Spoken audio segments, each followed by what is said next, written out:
Hey everybody, welcome to a new show of the Phantom Zone this evening. I am your host, Eric Fedorchak, because I have taken Connor's strength and added it to my own, and I am now the ruler of this digital domain. I mean, you picked me now. Like, I'm just so worthless. Yeah, well, I desperate times. As I get older, I'll take the small pittance you have left. The smallest of youth energy feels like the most sumptuous meal to me at this point. I just die like the Emperor from the Dark Crystal. I'm just like, turn to dust, and then I just kick you out of the way. So we've got some news, but who all is here with us this evening? Because I refuse to stand by the idea that we don't introduce ourselves. Wow! Just, Let's go just throwing first. it out there. Connor isn't here. By isn't, I mean here I am. The corpse I'm that confused. was once Connor. I am Lou Gonzalez. Can't even get it right. I'm allowing this because this bit is funny. Because that was my spot. Arlen Haro here, signing on, so on and so forth. Right.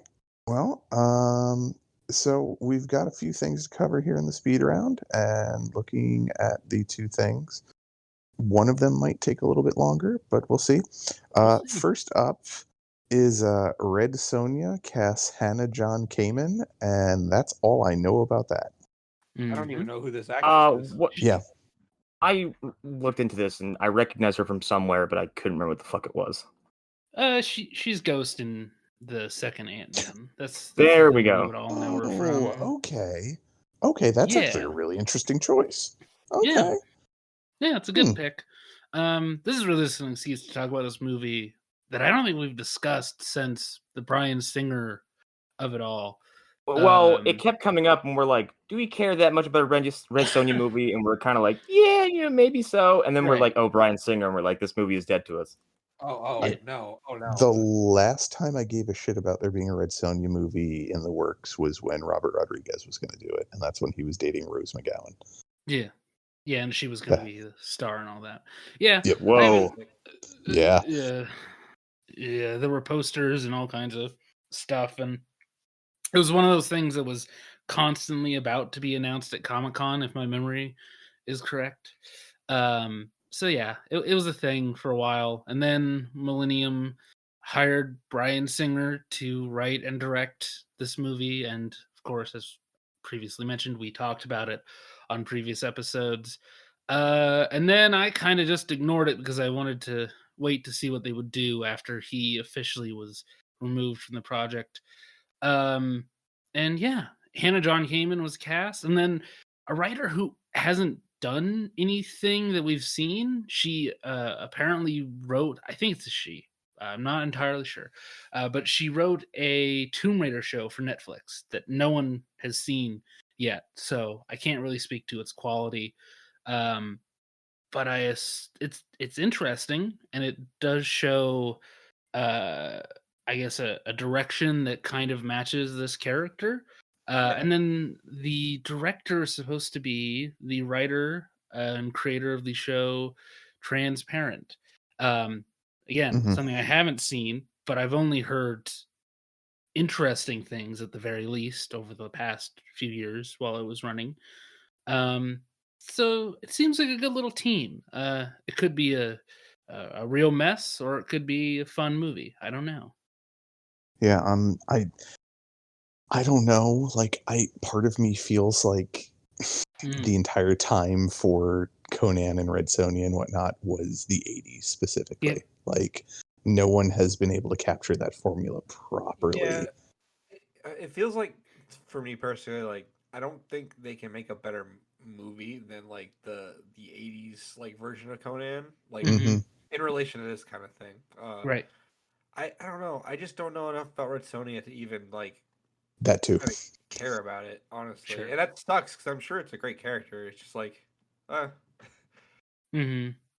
that's fair. It's also it's a woman, and women are not allowed to use swords. Can't use swords. That's true. This is all for naught. Because then they would try to use it to fight the great, what the fuck, whatever the fuck it's called. Jagras. There we go. Great Jagras, yes. Yeah, she's not allowed to do that.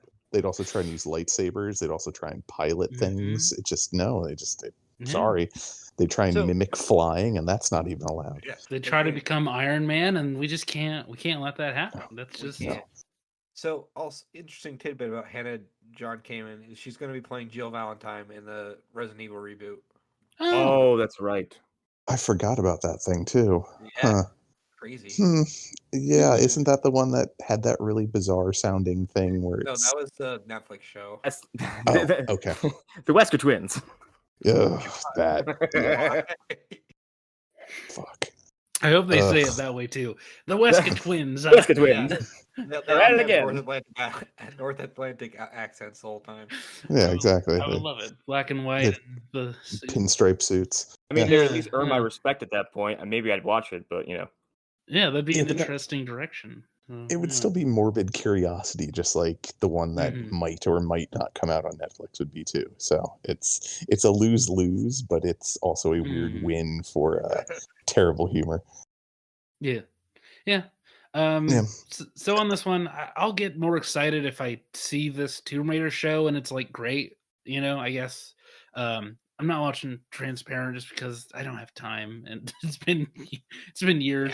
So yeah, I know that it's supposed to be good from people that I trust. So yeah, we'll see. I like Hannah John-Kamen. Good for her. She's really good as Ghost, and she seems like an interesting actress. So I'm glad to see her getting work. So she has a really interesting look.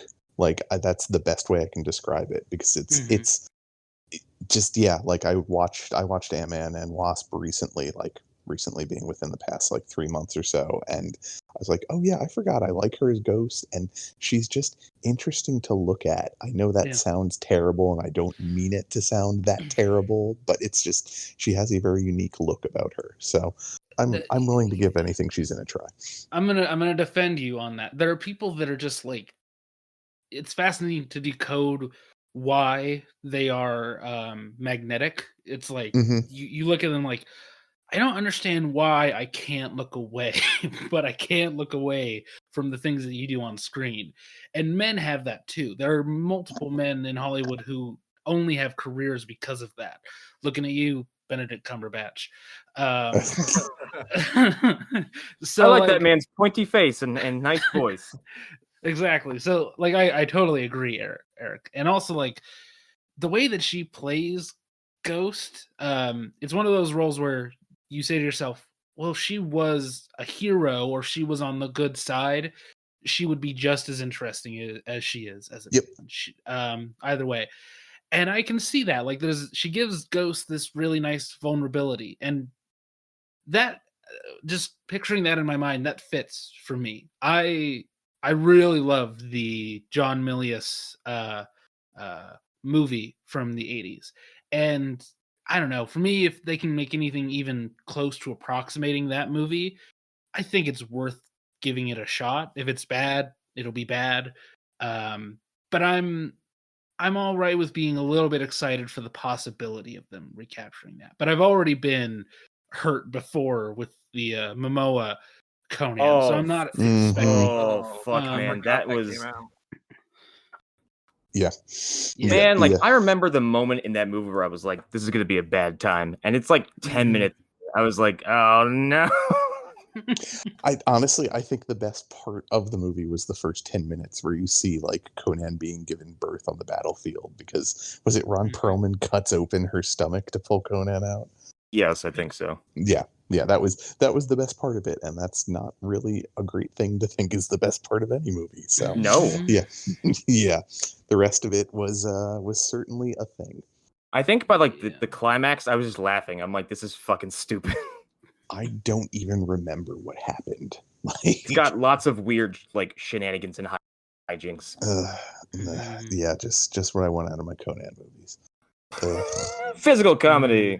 Exactly. It's where's the whoopee cushion? Ugh. Anyone else have anything to add on Red Sonja before we move on to the next thing? Nope. No, I think we're good. Okay. So the Kong director has been confirmed to direct Gundam for Netflix. Choice. Yeah. It's very good choice. I really think they should have gotten the blessings of Guillermo del Toro before they did anything like this, though, because he is officially the biggest Gundam fan to ever exist. And I think the only way to get the blessing for this outside of the creators would be if he's like, yes, it's good. It's good. But no, I think that's a very good choice on their part for who should direct this. I just don't trust Netflix. Yeah, I don't trust them with anything this big. If it's not a horror movie that they directly produced, I'm kind of weary of it most of the time. So yeah, I don't know. I need to see more stuff of this scale from them, but at the same time, if it's just him allowed to make his movie, I don't know how that can really go bad, because my understanding is that Legendary is fairly hands off. So we've That's good. seen what he is as himself. Now, some of the people that Legendary likes to partner with in the past haven't exactly been hands off, I would say, looking in a very specific direction. So we'll see how this works out. He's a fantastic choice. Honestly, any of these MonsterVerse directors, they all have individual aspects that I would say would have made them a good choice for this. He's a great choice, though, I think, regardless of whatever direction they wanted to go to. I would pick each of them for a specific thing. If they're trying to adapt the original Gundam timeline, great. If they're doing what I've said many times, which is G Gundam, great. If they just want to start over from scratch and just take the name and the concepts, also, I think that would work out very well with this director. So I think it's a good choice. Do Iron-Blooded Orphans first. Traumatize America. That's what we need to do. Start with Endless Waltz, the Gundam Wing movie, and then just call it a day. I just I like my Gundam knowledge is very like top level, or not top level, but surface level. That's the word. Top level has a very different connotation. Eric, very good job. So yeah, I watched bits and pieces of Gundam Wing, and I think I own the DVD of the movie. And Gundam Wing's so sick though. And I tried watching the original Gundam series because I bought the DVDs of that years and years ago from Suncoast, and I kept falling asleep whenever I'd watch it. So my big concern is, with it being Netflix, is that they're going to turn it into a CW-esque thing, where they're going to focus more on the drama than they would on the giant goddamn robots that everybody's there to see. So that's a worry with Gundam in general. That's What was that, Connor? That's an outrageous accusation. I mean, let's look at some of Netflix's other things that they've done. Yeah, I don't know. I see what you mean. Like, they have a lot of shows that might as well be CW shows, and many of them I'm convinced they bought from CW. It's like, CW doesn't want this one. Do you want it? Yeah, we'll take it. We'll take this show about a high school werewolf, or it was a college werewolf. If they didn't buy it from CW, they bought it from Lifetime. So it's it's not exactly the greatest pools to be dipping from. So I don't know. It's concerning. Yeah, that's fair. I will say that that's not usually the problem they have with their movies. The problem with their movies is, kind of going back to what I said before, is they tend to not have any oversight a lot of the times, and they'll get directors who maybe aren't proven, that haven't done a lot, like the directors of that movie, Project Power, just to throw out an example that comes to mind. So that's more of a worry with me. But again, like, I kind of trust this Jordan Vogt-Roberts guy. He's got at least an interesting style. But again, Adam Wingard has an interesting style, and he directed Death Note for Netflix. So this could go either way, I guess, is the real thing here. I'm curious to see what they do with it. Because the base idea of Gundam is interesting enough. I'm wondering if this I'm wondering how this plays into other projects he's been announced to be part of. Apparently, Metal Gear is actually happening. No, it's not. That is not a good idea. No, it doesn't matter how good the talent is you have for a movie like that. It's not going to work. No, it's not going to work. It's absolutely not going to work. But if they make one, even if it's just one, I'm very curious to see what they actually do. I'm going to watch it. Don't get me wrong. Oh yeah. Like, but it'll be a glorious mess at worst. It'll be impossible to understand. Yeah. I don't care if Kojima loves the script and he wrote it himself. It's not going to turn out well. I think that would be the worst thing you could do. Is to give Kojima even an ounce of insight on the movie. He would confuse people so much. Mr. Kojima, do you really think we need a 45-minute scene of Snake crawling through tunnels? Yes. Yes. He needs to climb this ladder for 20 minutes. He needs to climb down the whole ladder. But why? Well, it represents things you can't possibly understand and can't be translated from Japanese. So fucking do it. Also, I have a song I'm gonna play the entire time. That's the real reason. Christ. And that works in a video game because you're like, oh, that's kind of cool. But in a movie, nah. Yes. Yeah, that's true. I will give Jordan Voight Roberts the credit, though, of being able to say, well, how do we do that within film language? How do we take the feeling of that and translate that into film and not just try to remake the game? Now, where a lot of people get lost. And you don't do it. That's the way you do it.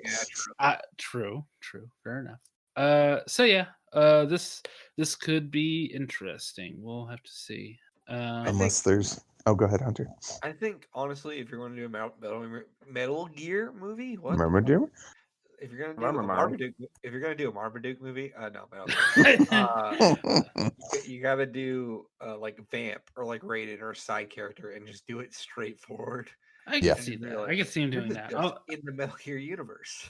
Yeah. Also, I do want to throw this note in that I'm just now actually reading with my eyes. Brian K. Vaughan has been hired to do the screenplay for this Gundam movie. I'm way more interested now because that's a good team there. I feel like he has script writing experience. He obviously has loads of just writing experience in general. Didn't he do some of Lost's episodes? Am I misremembering that? No, yeah, you're correct. Quite a bit of Lost, and just television all over the place. Like I feel like he wrote a Walking Dead or something, but not just that. Like it's a fairly diverse catalog, if my memory is correct. So he did Lost, Under the Dome, and Runaways. Is like mostly what he did. Well, he originally wrote Runaways, so that makes sense. And Runaways is pretty good. I kind of like that show, despite it being kind of. I've never even glanced at it. It's kind of fun, but also like, man, it is CW as fuck. It is. So that's why I couldn't get past the first episode. I was like, I've had enough of this for an entire lifetime. I grow weary of this. Take it away from me. You sons of bitches, how dare you? He did also write it looks like he wrote that's the original story. Still, he's writing the Why the Last Man TV series, which is in post-production already. I didn't realize that, but I guess that's a thing that's happening. It's amazing what happens when you remove Shia LaBeouf from the equation. Or TJ Miller. That was when you just make the thing and you don't make 15 fucking pilots. Or some bullshit. I think the only thing that has more pilots that nobody's seen is maybe Lock and Key. I can't be sure. I haven't looked that up recently. I feel so bad for what's his name, who's in the original pilot to Lock and Key, playing their uncle. I can't remember the actor's name, but he was like, no, I think it was Christopher Guest. No, I can't. Fuck. Younger guy. I can't remember his name. I know what you mean too. Damn. Yeah. Because he like I feel like that was his last chance, and that didn't get picked up. He's just like, well, gonna turn to drugs and alcohol now. See y'all. I feel like the fact that you can't remember his name is a bad sign. Yeah. No, that's a real bad sign. That's a terrible sign. Mark Pellegrino was in it, but I don't know if that's who you're talking about. Jesse McCarthy. Jesse fucking McCarthy. That's a name from the past. And Nick Stahl. Nick Stahl. That's who I'm thinking of. Yeah. Good Nick old Stahl was JC somebody. himself. That's not Jesus Christ for those wondering. That's John Connor. Yeah. What's Yeah, he played that yellow bastard in Sin City. Yes, he did. Yeah. Did? Yes, Yeah. that was him under a lot of makeup. Yeah. Wow. Yeah, he was also in a Carnival. That was where I really liked him. But yep. But that was kind of the beginning of the end for him. Anyways, it's interesting you'd mentioned Adam Wingard earlier because and I'll be honest with you, I don't give a shit about Thundercats, but he's signed on to direct it. I give a shit about Thundercats outtakes. Yeah, I was trying to remember one exactly for that, but I'll take it a step further. I fucking hate Thundercats. Okay, so that's fair. It's a mean cartoon. Like honestly, at this point, if it was any other name, I would be like, "Fuck this."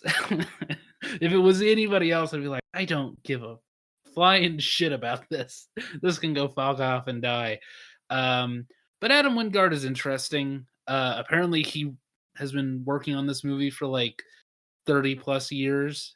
That's I don't know. That stimulates parts of my how old is imagination.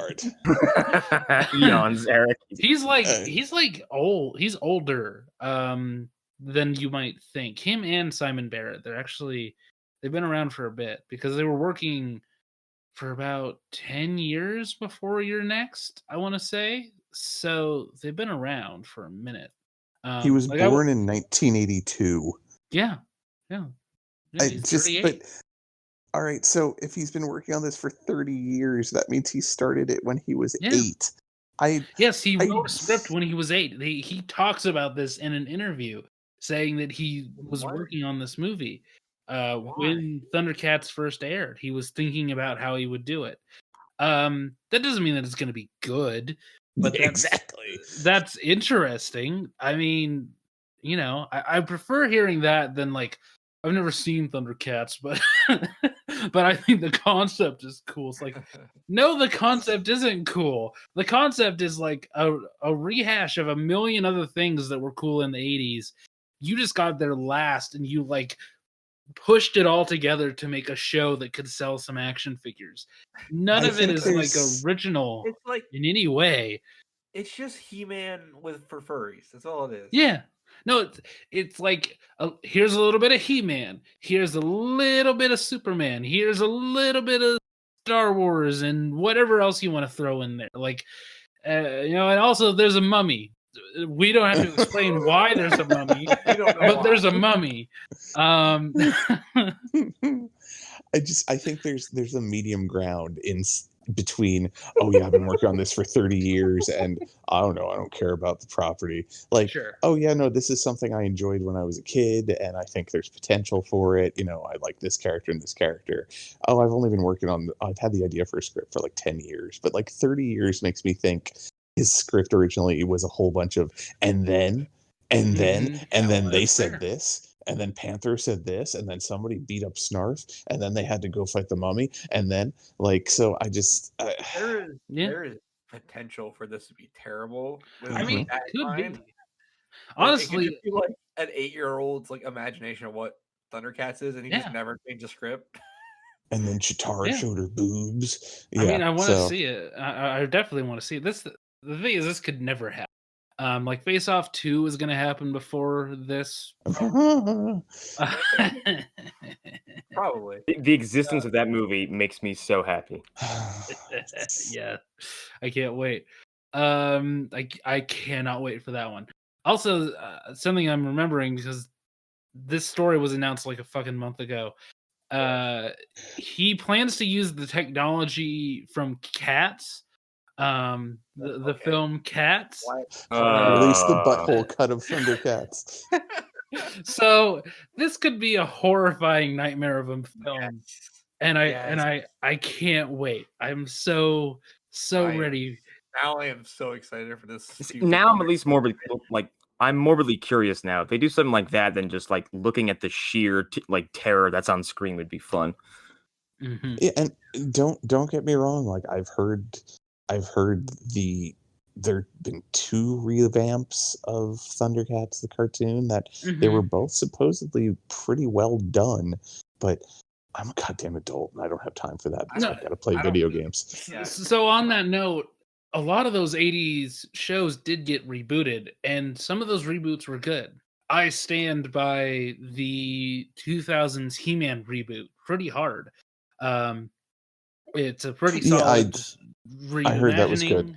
Yeah, like it makes it a little bit less goofy than the original show, where where Prince Adam and He-Man are exactly the same character design. So like I can see a version where they do that and where they make it less goofy if the movie's well made enough.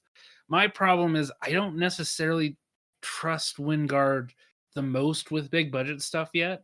Even the stuff that I kind of like, I'm still like, yeah, that has problems here and there. You know, of his bigger movies, the one that I like the most is still Blair Witch. And that's because it's like a sort of middle ground from my perspective. So like, I don't know if he's really found his footing there. But if this movie actually does get made, which I don't really think that it will, it's more just interesting that this is the thing that he's announcing, and that he's saying, you know, he's wanted to work on it for years and that he wants to do it. You know, a lot of people have projects that they want to work on, but the projects that they actually put out there into the world for everybody to learn about and see, that's interesting, and it tells you something about who these people are. So yeah. It tells me he's eternally a child. I'm also presenting in the chat for everyone's perusal the mid-90s New Adventures of He-Man Skeletor. Whoa, oh my god, what happened? Oh my god. I know what happened behind the scenes. They got real jealous of She-Ra, if my memory is correct. So they redesigned all the He-Man characters, and it did not help at all. Well, She-Ra was made by the same company, so yeah, that's probably not it. He's a fucking no. There was like internal rivalry. It was 2 different teams within the same company. It was I hate He-Man's stupid haircut in that. Yeah, he's got a ponytail. Yeah, it's I don't know. It's from what I remember, this was actually Eternia was a bit more futuristic from the like 2 episodes I ever saw, and I'm like, well, nope, that's garbage. Throw that in the dumpster. Does he have a fucking keyblade? It kind of looks like it. It's oh my god, he's Sora. That's who he is. Okay, no, that is a Keyblade. Come on now. Like, how do you make the Dolph Lundgren movie not look dumb just by existing? How do you? Well, and this existed before Kingdom Hearts, so we all know where he got his idea from now. It's a prequel. All right, well, moving on from what could possibly be a mistake with Thundercats is we've got a whole bunch of stuff from MCU, which is, it's a balm to my aching COVID soul. First up is Loki is getting moved. It wasn't by a whole lot. It was from what, the 11th to the 6th? Yeah, it's like a couple days. Yeah. But the weirdest thing is it's going to be showing on Wednesdays and not Fridays. Yeah, it's a choice. Yeah. Well, I had postulated in the chat that it could possibly be because at the point Loki's going to be out is when theaters are going to be open again. And they don't want to eat into the potential profits of people going out on a Friday night. Yeah. And on that note, something I also suggested was they like the owning of the headlines. That's something that Disney, I think, really gets into. I was gonna say gets off on, but that would be strange. Strange wording there. But possibly true. Exactly, Possibly, but most likely true. Yeah. Yeah, just cut to a mouse. Just Oh, I'm edging. But yeah, like I think that they really like being in the news for the stuff that comes out about people, latching onto a specific aspect of a movie. I brought up the Zemo cut. I guarantee the people at Disney were like, we love this. We love that people are asking for an hour long of Zemo dancing. Let's just give it to them. And I think that that's part of this as well. They want Loki to have its chance to take over the news, and then they want whatever movie may be coming out next. It doesn't even need to be a Marvel movie to also take over the news if it's going to. And I think that's pretty smart on their end, and I think they're also testing out. Well, does Wednesday work? Will people watch it in the same numbers that they do for Fridays? Because they haven't. I don't know of another time where they've done this with a show where they're really putting all of this energy into. I know they've premiered other shows, but nothing that's going to get as much attention as this. This is also looks to be just ridiculous in scope. Yes. Yeah. Yeah.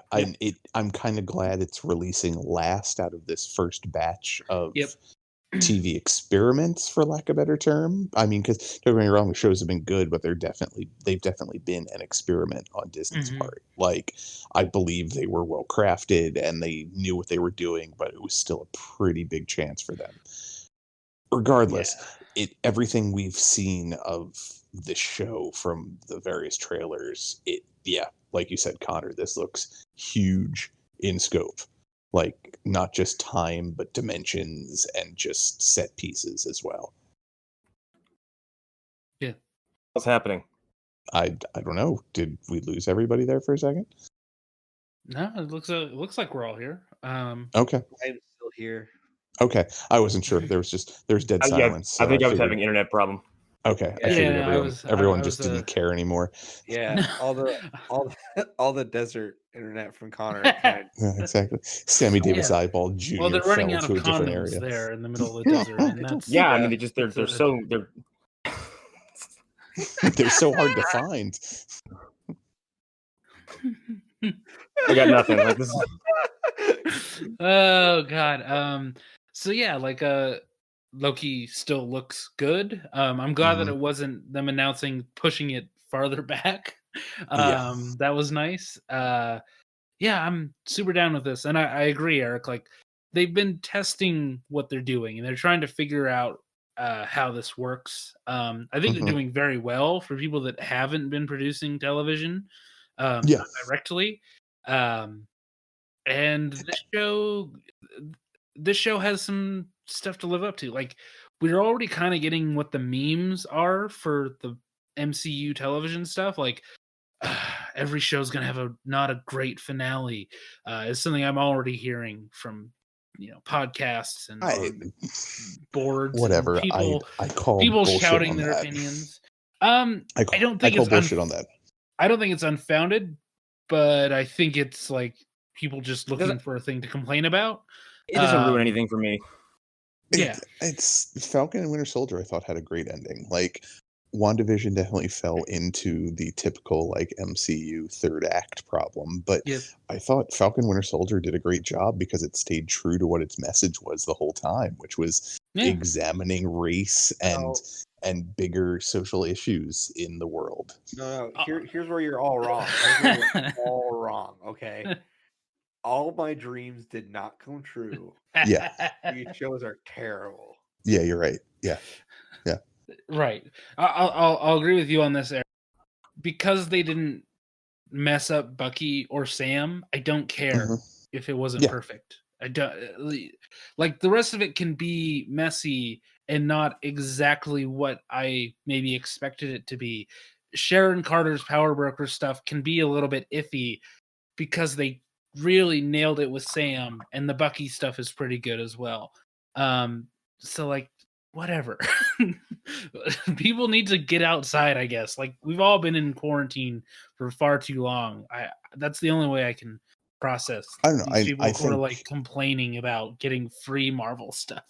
and Not free, but as still, yeah. as much as what Hunter was saying was a joke, like I think some of that is there too. That there's people who are making these complaints because, well, it didn't go the way that I thought or I wanted it to go, so it wasn't good, and this is why. 15 paragraphs later, and somehow it devolves into anti-feminism and Nazism. Mm-hmm. But I'm yeah, so sick of all the woke squad ruining my Captain America. Christ, why did they change his color? Yeah, okay, good job, guys. Have you ever read a comic? What? Yeah. I don't know how to read. Yeah. Well, that's because you're a man and you don't have to. Yeah, true. Yeah. Yeah, I don't know. Men don't read; they lead. As the president from the Simpsons movie. Wow. I was not expecting that. I was elected to lead. To read. Yeah, I don't know. Does anybody else have anything to say about Loki? Looks fucking nutty, and I'm so curious who. I need to know who the fuck that lady is in the trailer who looks like it's fucking Black Widow. Tasha. Yeah, like I saw it twice now. I'm like, what the fuck? Yeah, I'm pretty sure that's her, but I'm not sure where she's at. If that's Are we sure? Are we sure it's our Black Widow? Well, yeah, I think. I mean, I'm pretty sure it's not going to be, but who knows? Who knows? Because there hasn't been anything in the prior films that she was by herself on an alien planet. So maybe it's an alternate universe where Clint should have been the one who took the fall. Or I'm sorry, I'm thinking Jeremy Renner should have been the one, not Clint himself. Yeah. Yeah, I mean. So yeah, we'll see. And it could be an easy way to introduce people to the idea of what if is going to introduce as well. Yeah, I think so. I think they're very smart in what shows they chose to do. And even if the order wasn't what they originally intended, I think they're ordering it well considering what they have available to them. I think they got really lucky. The fact that the sister from Lovecraft Country is in this as one of the main characters, and just a bunch of other people are in this. We got mustached Owen Wilson, which is gonna be great. Yeah. It looks great. It all looks great. I'm excited for possible multiple Lokis because I feel like that's where they're going with this. But who knows? We can't be sure of anything. So yeah, it'll be exciting. I think we can go to the next. I really want to see or any of them really. Wait, what's that, Connor? Sorry. I want to see Owen Wilson bang around the Marvel universe. I think he looks kind of like he's going to be fantastic. Yeah. Yes. Yeah. I did want to add though, like that one scene in the latest trailer where like he and Loki are talking at the table. That struck me as very much a Wes Anderson type of conversation. And I mean, I think maybe it's just the automatic connection with Wilson, but when he's like, I know. Like I was like, oh yeah, that's very much a Wes Anderson type of conversation going on there. There's another scene that reminded me of. There was something else when he walks in that room. The guy's like, "Just sign this to agree. This is everything you've ever said." And he's like, "That's ridiculous." So he fucking writes it down and hands it back to him. I'm like, "Oh my god!" Right? Yeah. But I don't think that's a bad thing because, like we said, they've been experimenting with these shows, and so far it's worked out really well. All right. Well, this one is a little bit vague because I don't remember all of the titles and updates, but the release of all the films and the title updates and confirmations came out recently. That was with that trailer, right? The one that showed everything coming. Yeah, that's basically what that's what this is meant to be. That was super refreshing to see after so long of having nothing. The Marvel Studios celebrates. Basically from June forward, like it's like get ready, guys, because we're injecting it right into your veins for the next couple months. We're away for a while, but here we are. Yeah, it's stuff we all knew about, but it's just now having confirmation dates. It's like, oh, okay, oh shit, Shang Chi is coming out. Oh god, the Eternals shortly after that, and then and Spider-Man, and then even the confirmation for what the title of the next Captain Marvel is going to be. It's sort of somewhat implying that Fantastic Four is 2023, which is interesting. Yeah, I'm not doing anything. I'm not saying anything until there's a hard confirmation on that. Same, but like it's just like this is the window we want to aim for. Yeah, it's to me it shows more intent than Marvel is known for. It's not the kind of thing that they usually throw out there, unless I'm completely misremembering. But in the past, if they didn't have a hard date or a planned hard date, they usually wouldn't even say anything. It also kind of like reassurance that like, hey, this is still coming. Like this thing that we talked about, we're still doing it, and it's going to come after we finish this stuff. Mm-hmm. Yeah, I mean, I could see it being more that they talk about the plans for it, but they don't give any type of date for it. Yeah, because I still. I mean, I know 2023 is 2 years away, but that still feels too soon for Fantastic Four to me. It feels like at least they're thinking about it in right. some way. Yeah, it's I think it's a way of saying this is what's on our mind, and this might be me reading too much into it. I think it's a way of saying never. Yeah. If you let me finish, I think this is their way of saying, calm down on the X-Men shit. We're not really doing anything with that right now because it's the X-Men. I do appreciate the little cheeky references though, like, oh, we're gonna go to Madripoor. Like it's like you guys are assholes. I love it. Yeah. The one thing is like being into the collected edition scene.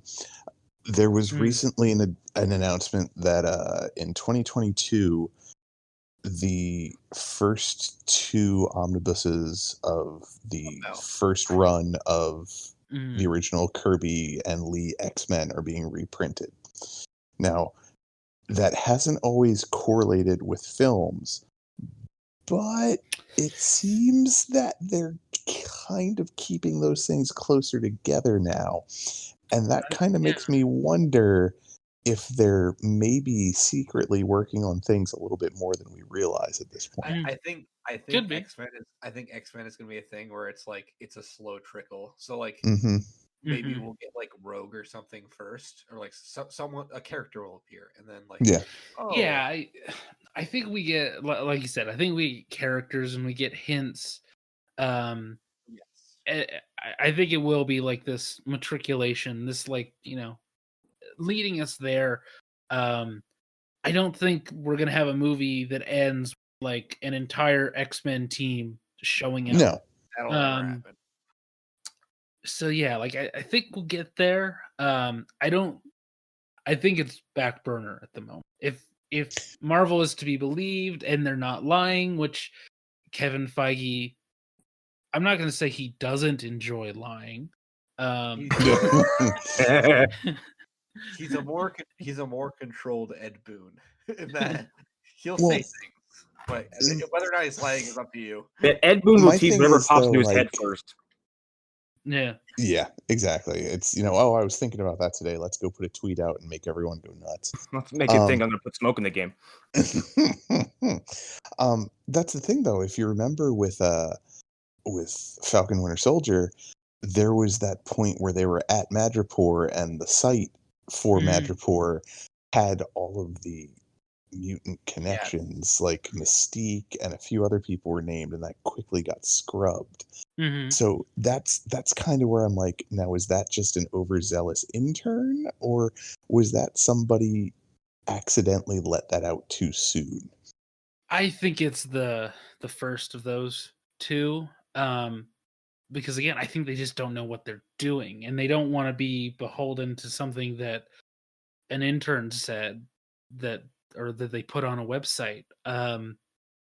Yeah, like I think it's just strategic planning and like, hey, that we're not touching that right now. Why are you stop messing with our shit?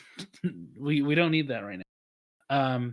But again, I don't know if they plan that far ahead. Like the more I learn about their process and the way that they do things, it's far more by the fly of their pants than a lot of us think it is. Seat of their pants. Seat of Fly their their pants. pants would Whatever. be weird. I've heard fly. Fly is something. Did the dryads that surround your neighborhood tell you about this? Hey, Eric, how's the lead in your wine? I don't know. I don't have lithium electronic diodes in my water. Mm-hmm. People in New Hampshire are dying from opiates a lot. Yeah, exactly. Yeah. I'm from New Jersey. Oh. Anyways, so I have a hard time believing that they're like, we're working on X-Men and we're setting our plans in stone right now. I just don't see that happening. Well, no, I don't either, because that's a Herculean task at this point to just get the X-Men in the first place. So them taking their time is not a surprise at all. So I don't know why some people just can't temper their expectations. No, but that then also ties into why I think Fantastic Four is a bit further out than anyone's expecting. Yeah, no, I agree. I'm just like, to me, it's just like, this is all accumulative. Like they're gonna take their time, and at least we know that Fantastic Four is going to be after all of this stuff comes out.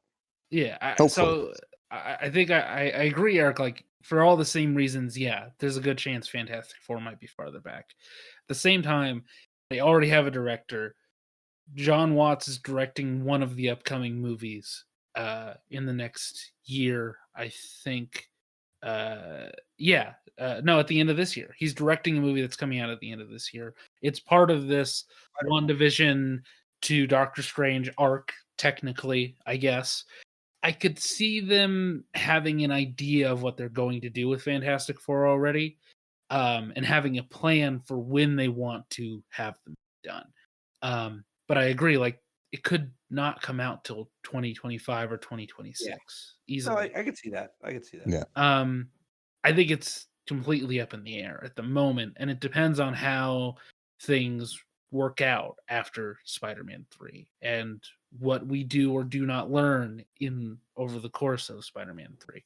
I mean, my check my back big in thing at the end of the year. My big thing is like with Moon Knight and Blade being out there, I feel like that'll be veering a different direction than where they would want to go with Fantastic Four initially. Yeah, exactly. And if Ethan Hawke is playing fucking smoothed out Dracula, that would be the goddamn greatest thing ever. Anyways, speaking of people who are going to be in things, Emilia Clarke is in talks for Secret Invasion. Yeah, which she was in final negotiations is what I keep seeing. That's interesting. They poached her before they could finish Game of Thrones. It's crazy. Yeah, up and quit. Yeah. It's crazy that it took them so long to even get to where they're at in Game of Thrones, being that New Mutants came out. That must have fucked up their shooting schedule.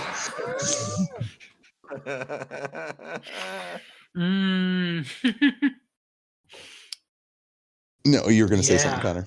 I can't believe she's been in so many things I don't like.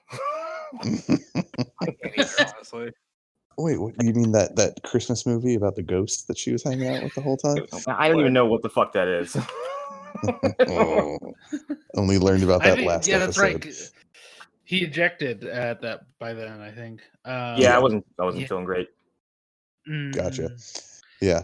But yeah, so initially I was like, oh, Emilia Clarke is the Skrull Queen, but then it's like, wait, they've got that other woman. I can't remember her name. Shit. What is that actress's name? She'd won an Oscar recently. Nobody. Is she? Didn't she play the Queen in something? And she's played the Queen. She's played two queens. I can't remember. Bottle of wine, so that's why I didn't save you there. Okay. Olivia Colman. That's it. I knew it was Olivia something. Oh, I couldn't remember her last name. Yeah. No way. I'm thinking of Jenna Coleman. Never mind. Not Clara. I mean, both have been on Doctor Who, but that's England. So, like, what am I even saying? Everybody's been on Doctor Who. England's not even real. What are you talking about? Somebody who's been in England for 5 minutes has technically been on Doctor Who at some point. They have, whether they realized it or not. But no, I think Olivia Colman is probably going to be the Skrull Queen, and I think Emilia Clarke is going to be Abigail Brand. I think she's going to be a higher ranking member of SWORD. That's my guess. Yeah, I think she's gonna play one of the scrolls that are turned into a cow, or Okay. whatever. From the Skrull Kill Crew. There you go. Written by Grant Morrison. She's going to voice a Skrull that is impersonating as Iron Man. Yes. Yeah. Honestly, she's gonna be Riri. Wait. She's playing Jason Todd. No, she's playing Deathstroke, you idiot. Damn it, you beat me to it. God damn Yeah, it. I don't know. Like, Secret Invasion is one of those things that's they haven't really released much information at all about it, other than not really. the basic idea. So Yeah. everything is up in the air at this point with this. Yeah, it's this and basically a cast. Like the guy who played Malcolm X in that movie Amazon put out recently, he's in this as well. Ben Mendelsohn's returning. Like you said, Olivia Colman is apparently in this, among other things. So like,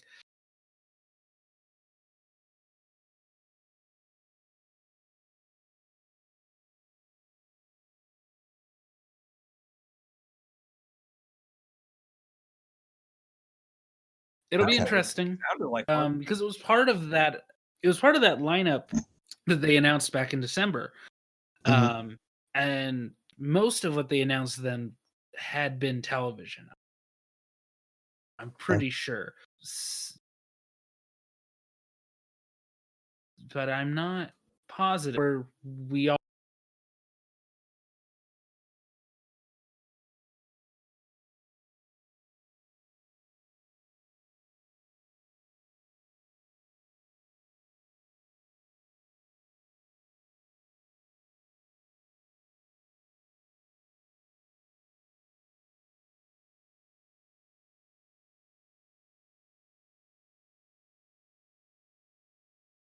all thought that was going to be TV.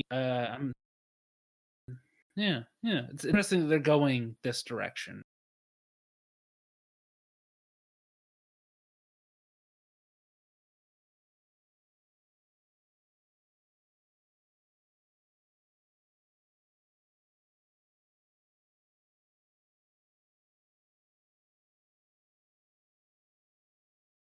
And the female presumably superhero. they're not right. It just every action on screen was subsequently rendered useless. The Marvels is going to be real hard. As it's there's parts of that movie that take place in space. It's unrealistic.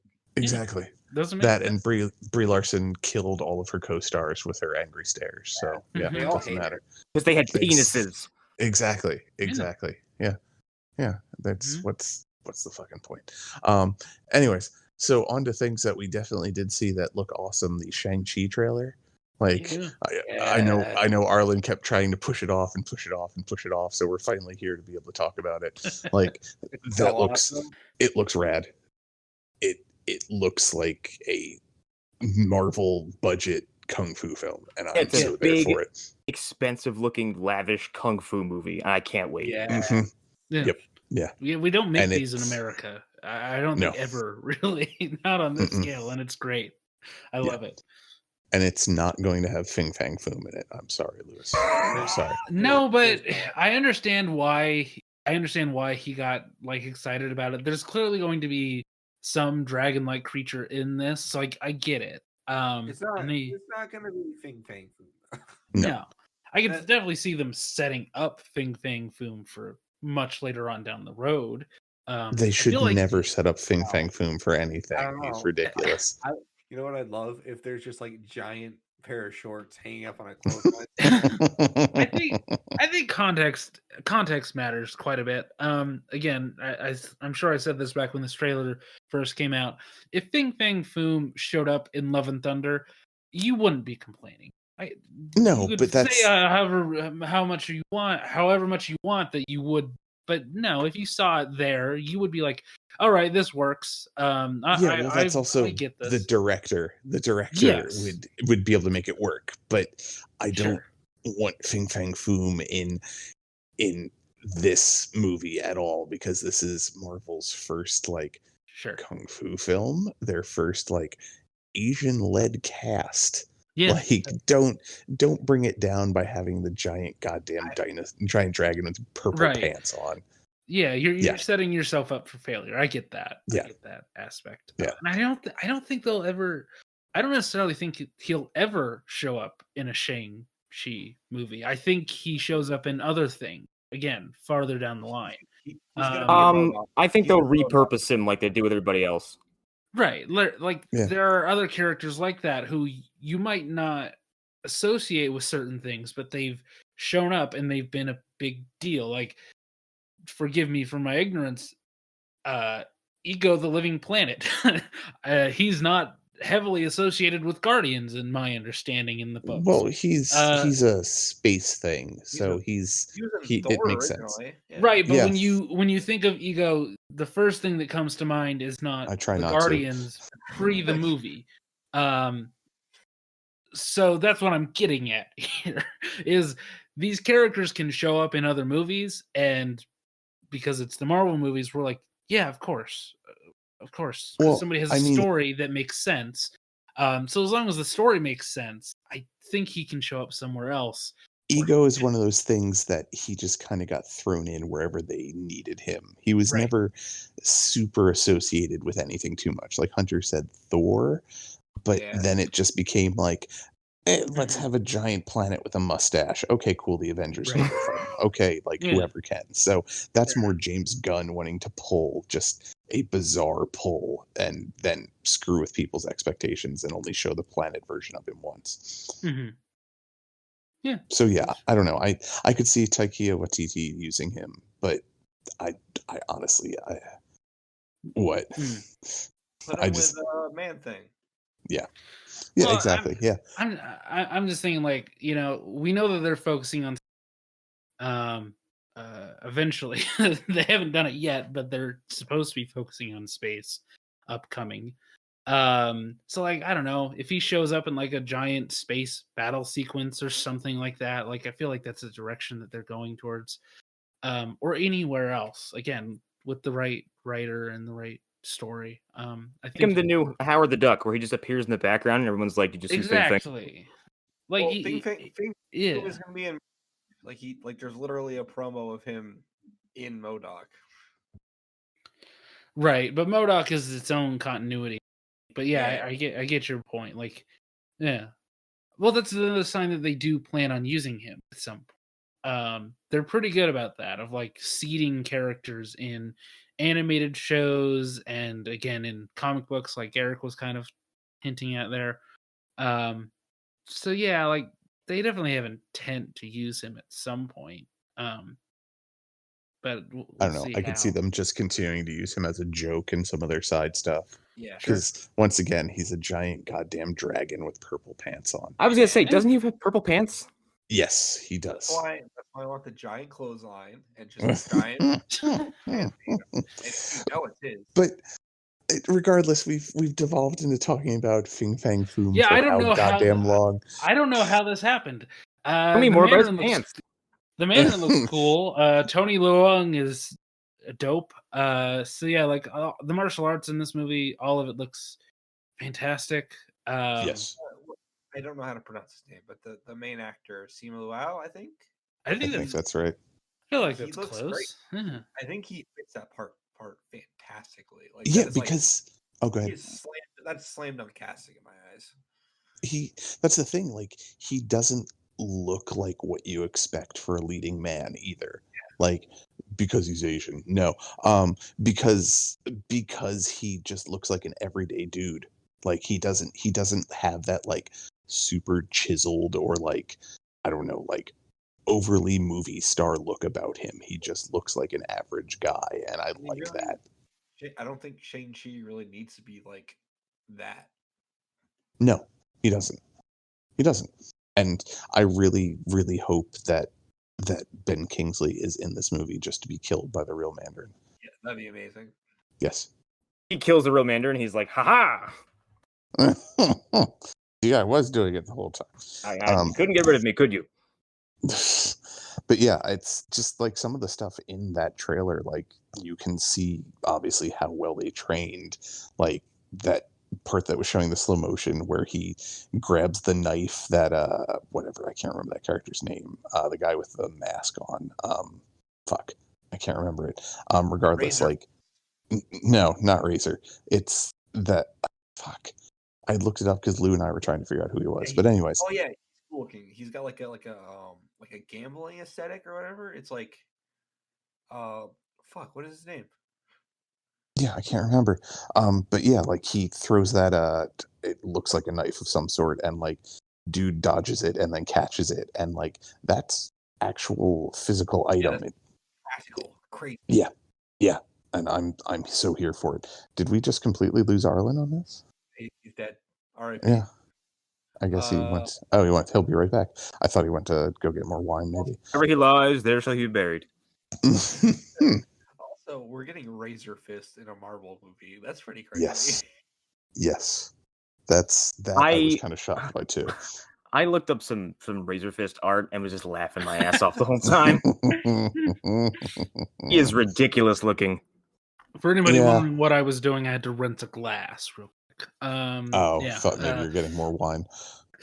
No, but you know, I don't like to mix two of a different glass, two of a different variety. Look at this fancy boy over here. It's the character in the mask is Death Dealer. That's his name. Yeah. Yeah, like Celine in the Underworld film, right? Same thing. Sure. Same idea there. Drink all of the wine and take as many painkillers you have in your house right now. Yeah, you be as ritzy as you want. No, but Razor Fist. It looks so cool. Everything about this movie, I love all the Marvel stuff, but this movie in particular really, I don't know. I think I'm more excited about this than I've been for. Well, I think so. Like Marvel every once in a while will step into like a big genre win, and they haven't done a fucking martial arts movie yet, so I think this is probably the one. No. Mm-hmm. Yep. Yeah. Well, and it's not like they have a whole lot of competition. So anybody else have anything to say about the Shang Chi trailer, or other than I hope we never see a real dragon in any of the Marvel stuff. I hope you're wrong. I just to continue to torture Hunter. Stop attacking me. Oh yeah, that's right. I'm remembering the bit now. I hope no dragon ever appear anywhere. Dude, consider yourself. So on the note that I've already brought up, like this hasn't happened yet, and I would like it to. I would hope that this would inspire other large scale martial arts stuff, because it's something that if America and American producers put their money towards wisely, we could have more stuff like this. And I don't have many complaints about the MCU at large, but like style and substance in terms of like how martial arts is utilized in these movies is something that I think we could use more of, because I think it's growing a little bit stagnant with everybody doing essentially the same 5 or 6 moves over and over again, regardless of the character. So this feels like a welcome change of pace, even if it only affects the MCU. I would love that, and I would love for this to have a larger impact on movies in general. Well, I mean, Arlen, you're also forgetting that we're getting Matrix 4 this year in December, so I can't wait for people to copy all the wrong things from that movie, like people did in the 2000s. What is it like? Isn't it based on like Mormonism or something, or some weird shit like that? What, the Matrix? Yeah, I heard like something that the Matrix is based on some weird religion. I don't know about that. Okay, you need to be more specific. There are aspects of Buddhism laced throughout the movies, but there's also aspects of Christianity and Gnosticism and I don't know. I was really. I'm just talking. I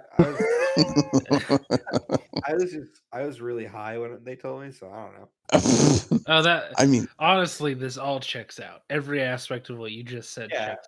So that is the most reputable source. I can't see them being like, oh yeah, this is all about Mormonism and also about the plight of people who are transgender.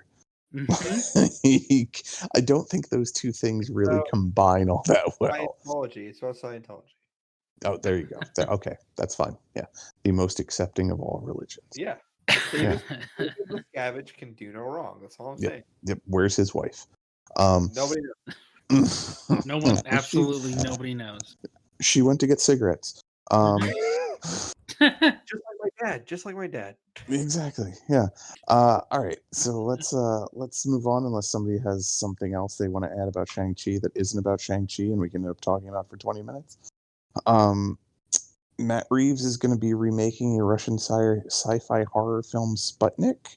I don't know anything about this. Yeah. I have no idea. I think I've seen this. Hang on. It's a newer movie, Sputnik. It's I've seen the movie. It's about a female, I think, epidemiologist or biologist in Russia. Oh, it's obviously fiction. Yes. Yeah, I mean that's the hardest part about the movie when you're watching it.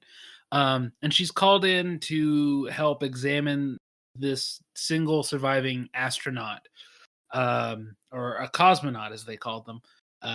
And he has a weird thing going on, like a parasite, like annihilation, that is connected to him, and it and it does things basically while he's asleep. It's kind of like a werewolf thing. He goes to sleep and this thing comes out of him.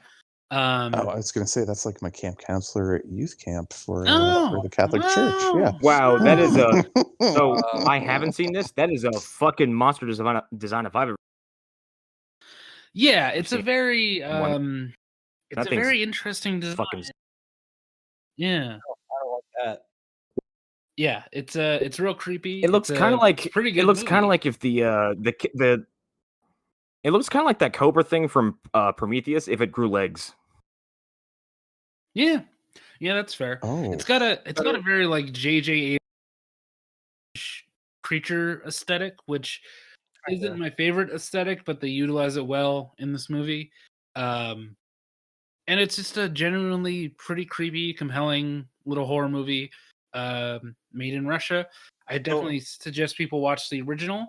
This is interesting that the second time.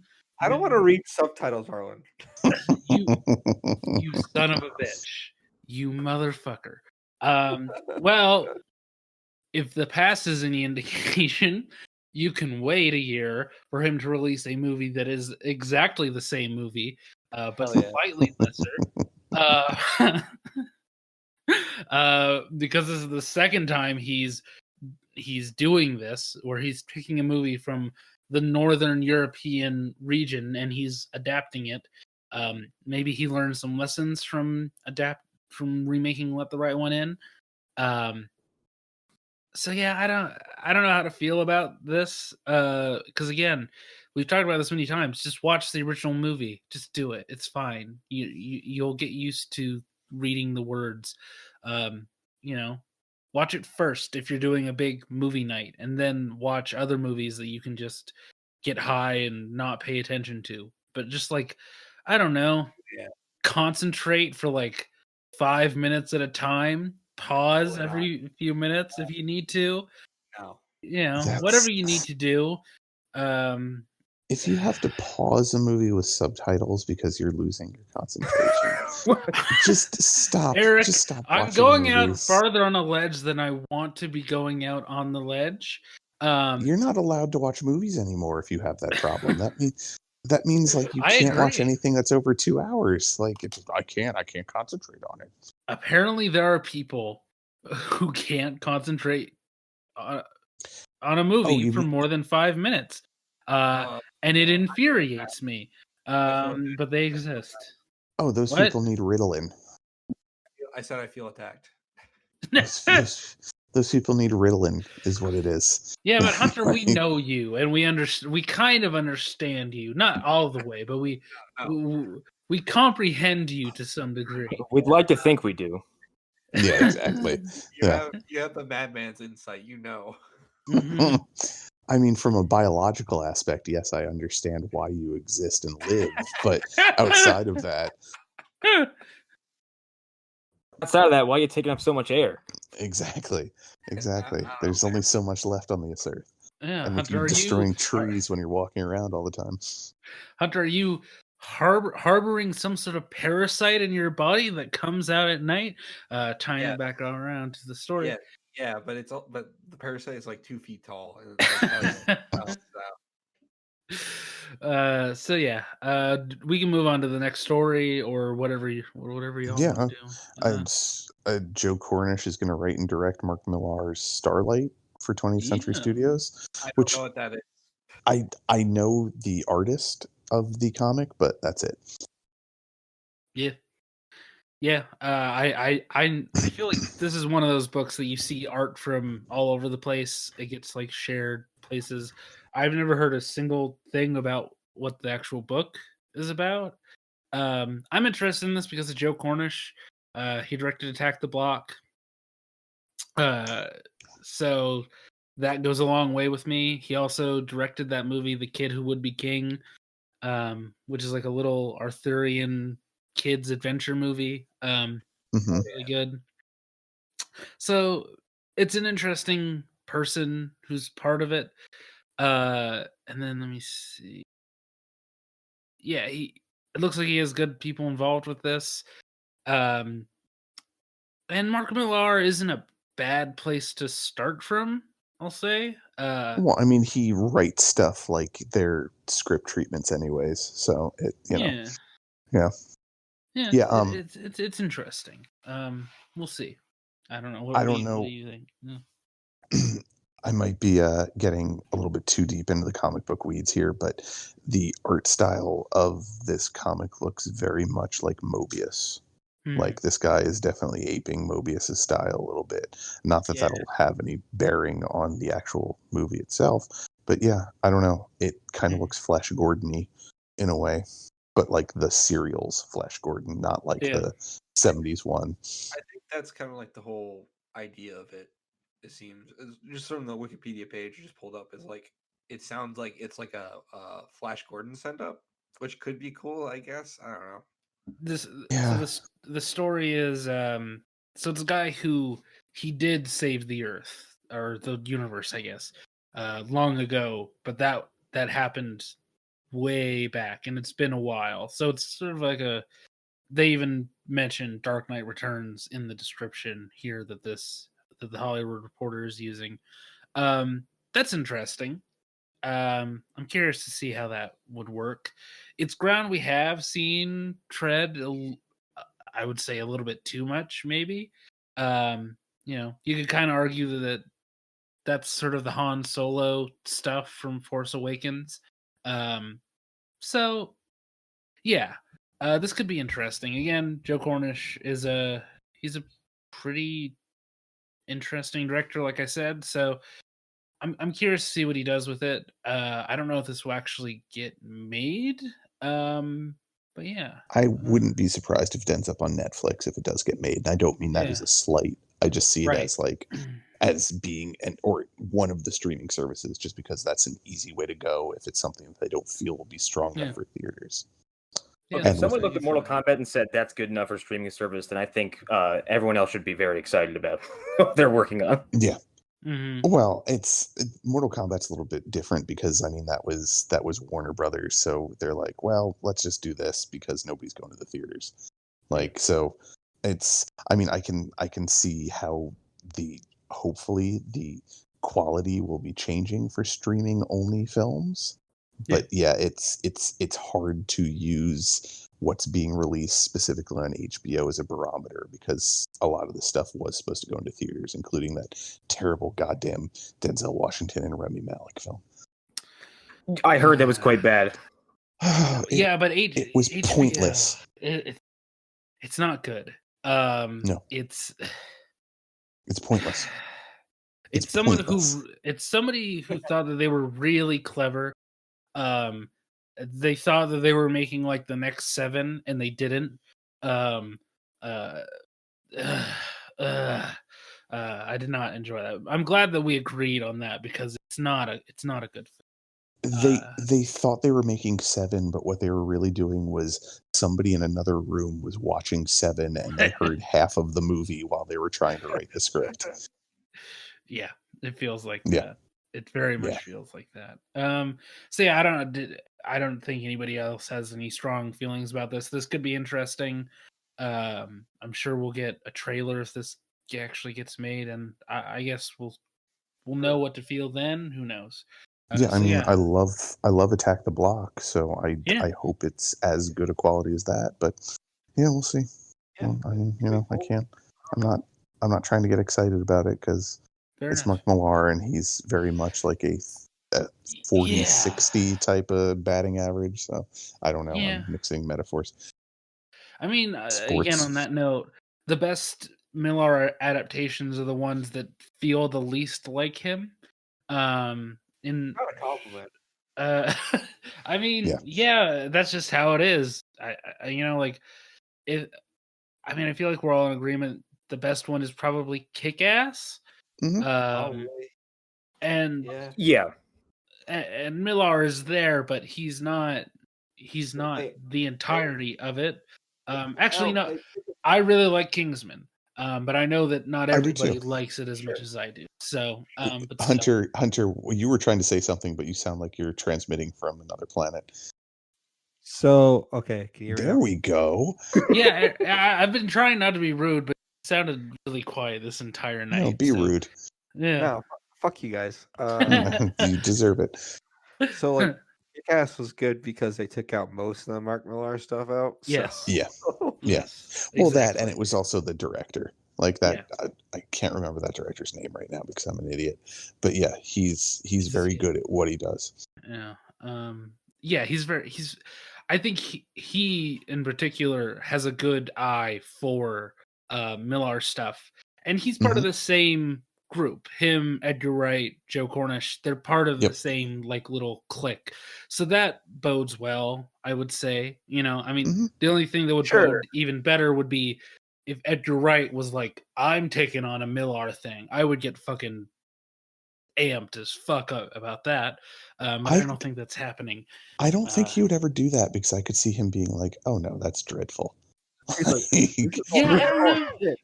If you I see what you mean. Because I don't know if it would really fit with the tone of anything that he's done so far. And it does make more sense for Cornish or Matthew Vaughn. The name is just coming. That's it. That guy. Yeah. Yeah. So we'll see. But we will, won't we? This has been a mercifully short news show. Assuming we want to start wrapping up here. I think that's a good call. It's 1 a.m. I should. Yeah. Is that a threat? Yeah. It is. He didn't say whose bed he was going to sleep in. Yeah. So keep an eye out for Hunter in your bed, guys. I'm in the rafters right now. No, you're holding them up because you've got your hand on top of the house. Yes. These look like big, strong hands. I've ostensibly been your host, Eric Fedorchak. You can find me at Eric_Fedor on Instagram. There's pictures of dogs and food and cats and comics.